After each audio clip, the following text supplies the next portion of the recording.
નમસ્તે વિદ્યાર્થી મિત્રો, હું મુકેશ પટેલ તમને આવકારું છું. ધોરણ 8 વિષય વિજ્ઞાન, પ્રકરણ 1 પાક ઉત્પાદન અને વ્યવસ્થાપન, ભાગ 2. વાવણી. વાવણી પાક ઉત્પાદનનો સૌથી મહત્વનો તબક્કો છે.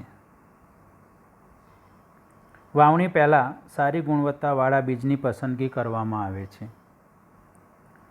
સારી ગુણવત્તાવાળા બીજ સ્વચ્છ અને તંદુરસ્ત હોય છે. બીજ સારા છે કે ખરાબ છે, એટલે કે ક્ષતિગ્રસ્ત છે, તે જાણી શકાય છે. એક ડોલની અંદર પાણી લઈ તેમાં મુઠ્ઠી ભરીને જો બીજ નાખવામાં આવે તો જે બીજ ઉપર તરે છે, એટલે કે હલકા છે, તે ક્ષતિગ્રસ્ત બીજ જે પોલા છે અને તે વાવણી માટે યોગ્ય નથી. જે બીજ પાણીમાં તળિયે બેસી જાય છે તે બીજ સારા છે અને તેવા બીજનો ઉપયોગ વાવણી માટે કરવામાં આવે છે. તો આવી રીતે સારા બીજ અને ક્ષતિગ્રસ્ત બીજ અલગ કરી શકાય છે. પરંપરાગત ઓજાર. તો પરંપરાગત ઓજારની જો વાત કરીએ આપણે, તો પરંપરાગત રીતે બીજની વાવણી કરવા માટે વાપરવામાં આવતું ઓજાર ગળણી આકારનું હોય છે, જે તમને બતાવેલું છે. એટલે સામાન્ય રીતે એ આ પ્રમાણે હોય છે.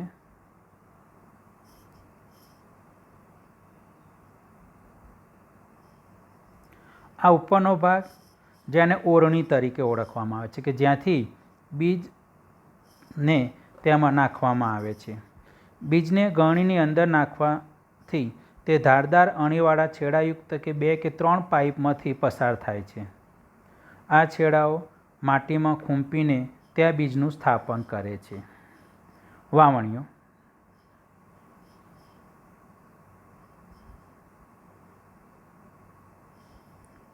આજના જમાનામાં ટ્રેક્ટર સંચાલિત વાવણીઓ, જેને સીડ ડ્રીલ તરીકે ઓળખીએ છીએ, તેનો ઉપયોગ થાય છે. તેના દ્વારા બીજમાં સમાન અંતર તેમજ ઊંડાઈ બની રહે છે. તો આ પ્રમાણે આ સીડ ડ્રીલનો ઉપયોગ કરવાથી આ પહેલો ફાયદો જોવા મળે છે આપણને. બીજી બાબત સાથે સુનિશ્ચિત કરવાનું છે કે રોપણી પછી બીજ માટી દ્વારા ઢંકાયેલું રહે, જેનાથી પક્ષીઓ દ્વારા બીજને થતું નુકસાન અટકાવી શકાય છે. સીડ ડ્રીલ દ્વારા રોપણી કરવાથી સમય અને મહેનત બંનેનો બચાવ થાય છે. તો આ 3 બાબતનો ફાયદો વાવણીયાના કારણે જોવા મળે છે. એ ઉપરાંત 2 છેડાઓ વચ્ચે થતી ગીચતાને રોકવા માટે પણ બીજની વચ્ચે આવશ્યક અંતર હોવું જરૂરી છે, જે આ વાવણીયાની મદદથી આપણે મેળવી શકતા હોઈએ છીએ. ઉપરાંત છોડને સૂર્યનો પ્રકાશ, પોષક તત્વો તેમજ પાણી પૂરતા પ્રમાણમાં પ્રાપ્ત થાય છે. તો આ પ્રમાણે ગીચતા રોકવાથી આ 3 બાબતો છોડના વિકાસ અને વૃદ્ધિ માટે પૂરતા પ્રમાણમાં મળી રહેતા હોય છે. હવે આગળ વાત કરીએ કુદરતી અને કૃત્રિમ ખાતર. તો ખાતર કોને કહેવામાં આવે છે તેની વાત કરીએ. સતત પાકને ઉગાડવાથી માટીમાંથી કેટલાક પોષક દ્રવ્યો ઓછા થતા જાય છે. આ ક્ષતિ પૂરી કરવા માટે ખેડૂત ખેતરમાં કુદરતી ખાતર આપે છે. આ પ્રક્રિયાને ખાતર આપવાની ક્રિયા કહે છે. તો વનસ્પતિને જરૂરી પોષક દ્રવ્યો પૂરા પાડતા પદાર્થોને ખાતર કહે છે. કુદરતી ખાતર અને કૃત્રિમ ખાતર, એમ 2 પ્રકારના ખાતરો જોવા મળે છે. કુદરતી ખાતરની જો વાત કરીએ તો એક કાર્બનિક જૈવિક પદાર્થ છે, જે વનસ્પતિ અથવા પ્રાણીઓના વિઘટનથી પ્રાપ્ય થાય છે. ખેડૂત વનસ્પતિ તેમજ પ્રાણીના નકામા દ્રવ્યોને એક ખાડામાં એકઠા કરી તેનું વિઘટન થવા માટે ખુલ્લા છોડી દે છે. વિઘટન કેટલાક સૂક્ષ્મ જીવો દ્વારા થતા હોય છે અને વિઘટિત પદાર્થને કુદરતી ખાતરના સ્વરૂપે ઉપયોગમાં લેવામાં આવે છે. ગામડામાં ઉકરડો તમે નામ સાંભળેલું હશે. તો આ પ્રમાણે વ્યવસ્થિત તૈયાર કરેલો ખાડો કે જ્યાં પ્રાણીઓના મળમૂત્ર અને વનસ્પતિ કચરો રાખવામાં આવે છે, ત્યાં તેના કોહવાણ દ્વારા તેનું વિઘટન થાય છે અને વિઘટન દ્વારા કુદરતી ખાતર તૈયાર થતું હોય છે. અળસિયા પણ ખાતર બનાવવા માટે મદદરૂપ હોય છે. ધોરણ 6માં વર્મી કોમ્પોસ્ટ અથવા તો અળસિયાના ખાતર તૈયાર કરવા વિશે અભ્યાસ કરી ચૂકેલા છો. તો આ આપણી જોડે કુદરતી ખાતર વિશેની થોડી ઘણી માહિતી થઈ. હવે કુદરતી ખાતરો કયા કયા છે જો તેની વાત કરીએ તો કમ્પોસ્ટ ખાતર, છાણિયું ખાતર, મગફળીનો ખોળ, લીલો પડવાશ, આ બધા કુદરતી ખાતર છે.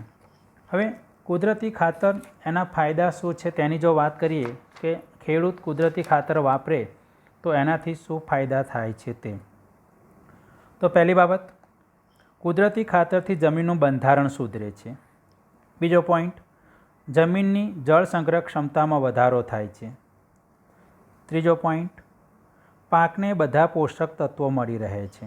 ચોથો પોઈન્ટ, જમીન છિદ્રાળુ બને છે જેનાથી વાયુ વિનિમયમાં સરળતાથી પ્રાપ્ય થાય, એટલે કે જમીન છિદ્રાળુ બનવાને કારણે વાયુ વિનિમય સરળતાથી થઈ શકે છે. પાંચમો ફાયદો, તે ફાયદાકારક સૂક્ષ્મજીવોમાં વધારો કરે છે. તો આ કુદરતી ખાતરનો આ ફાયદો પણ જોવા મળે છે. છઠ્ઠો ફાયદો, કુદરતી ખાતરની અસર લાંબા સમય સુધી રહે છે તેથી તેને વારંવાર નાખવું પડતું નથી.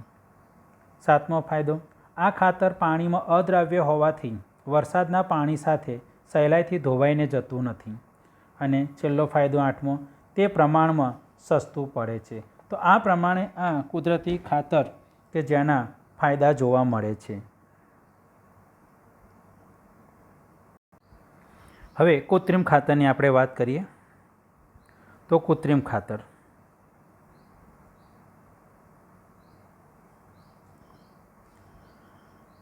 જે કારખાનામાં તૈયાર થાય છે, એટલે કે કૃત્રિમ ખાતરનું ઉત્પાદન કારખાનામાં કરવામાં આવે છે. કૃત્રિમ ખાતરના કેટલાક ઉદાહરણો તમને આપેલા છે: urea, ammonium sulphate, super phosphate, potash, NPK કૌંસમાં નાઇટ્રોજન, ફોસ્ફરસ, પોટેશિયમ. એ ઉપરાંત વાત કરીએ તો DAP જેને કહેવામાં આવે છે ડાય એમોનિયમ ફોસ્ફેટ. તો આ કૃત્રિમ ખાતર છે, માનવ સર્જિત ખાતર છે. હવે કૃત્રિમ ખાતર જ્યારે આપણે ઉપયોગમાં લઈએ છીએ ત્યારે એનાથી કેટલાક ફાયદા પણ જોવા મળે છે અને કેટલુંક નુકસાન પણ થાય છે.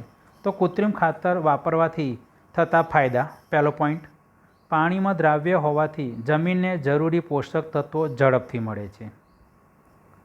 બીજો પોઈન્ટ, કૃત્રિમ ખાતરને કારણે છોડનો વિકાસ અને વૃદ્ધિ ઝડપથી થાય છે જેના કારણે પાક ઉત્પાદન વધે છે.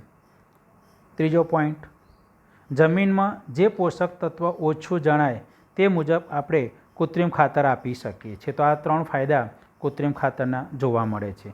પરંતુ કૃત્રિમ ખાતર વાપરવાથી ક્યારેક નુકસાન પણ જોવા મળે છે. તો કૃત્રિમ ખાતરના ગેરફાયદાઓ કયા થાય છે તે: પહેલું, કૃત્રિમ ખાતર વાપરવાથી જમીનનું બંધારણ બગડે છે. બીજી બાબત, કૃત્રિમ ખાતરના વપરાશને લીધે જળ ધારણ ક્ષમતામાં ઘટાડો થાય છે. ત્રીજો પોઈન્ટ, કૃત્રિમ ખાતર પાણીમાં દ્રાવ્ય હોવાથી વરસાદમાં ધોવાઈ જાય છે જેથી જળ પ્રદૂષણ થાય છે. ચોથો પોઈન્ટ, કૃત્રિમ ખાતરના ઉપયોગને કારણે કેટલાક જમીનમાં રહેલા અળસિયા જેવા જીવો કે જે ખેડૂતને મદદરૂપ થતા હોય છે તેને નુકસાન થાય છે.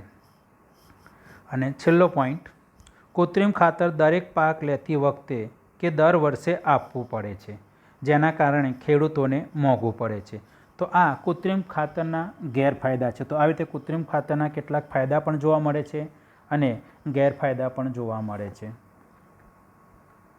કૃત્રિમ ખાતર અને કુદરતી ખાતર વચ્ચેનો શું તફાવત છે તમને દેખાય છે, અને આપણે ચર્ચા કરી એને આધારિત તમારે હોમવર્કની અંદર જ્યારે લખવાનો કહેવામાં આવે સવાલનો જવાબ ત્યારે તમે આ જે તમારા પેજ ઉપર કોષ્ટક 1.1 દેખાય છે તે લખી શકશો. હવે પાછા આગળ વાત કરીએ આપણે પાકની ફેરબદલી. તો પાકની ફેરબદલી એટલે જ્યારે ખેડૂત સતત અનાજ જેવો પાક લે છે ત્યારે જમીનમાં પોષક દ્રવ્યોની ઉણપ વર્તાય છે અને એના કારણે પાક ઉત્પાદન ઘટે છે. તો એ પાક ઉત્પાદન જાળવી રાખવા માટે પાકની ફેરબદલી કરવી જરૂરી છે. તો કારણ પાકની ફેરબદલી કરવી જરૂરી છે પહેલો પોઈન્ટ, એક જ જાતનો પાક સતત લેવામાં આવે તો જમીનમાં રહેલા પાકને જરૂરી એવા પોષક તત્વો તે પાક દ્વારા સતત શોષાય છે. બીજો પોઈન્ટ, તેથી જમીનમાં તે ચોક્કસ પોષક તત્વોની ઉણપ પેદા થાય છે અને પાક ઓછો ઉતરે છે. ત્રીજો પોઈન્ટ, અનાજ અને કઠોળનો પાક વારાફરતી લેવાથી એટલે કે પાકની ફેરબદલી કરવાથી જમીનનો કસ જળવાઈ રહે છે. ચોથો પોઈન્ટ, કઠોળનો પાક વાવવાથી તેના મૂળમાં આશ્રય લેતા રાઇઝોબિયમ નામના બેક્ટેરિયા નાઇટ્રોજનનું સ્થાપન કરી જમીનની ફળદ્રુપતા વધારવાનું મહત્ત્વનું કાર્ય કરે છે.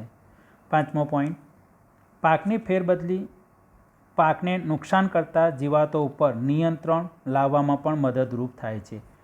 તો આ પ્રમાણે પાકની ફેરબદલી કરવી જોઈએ, જેથી કરીને જમીનમાં ઘટેલા પોષક તત્વોને પુનઃ પ્રસ્થાપિત કરી અને જમીનની ફળદ્રુપતા જાળવી શકાય. હવે આપણે વાત કરી પાકની ફેરબદલીની અંદર, તો જે કઠોળ વર્ગની જે વનસ્પતિ છે એનું જે મૂળ તંત્ર છે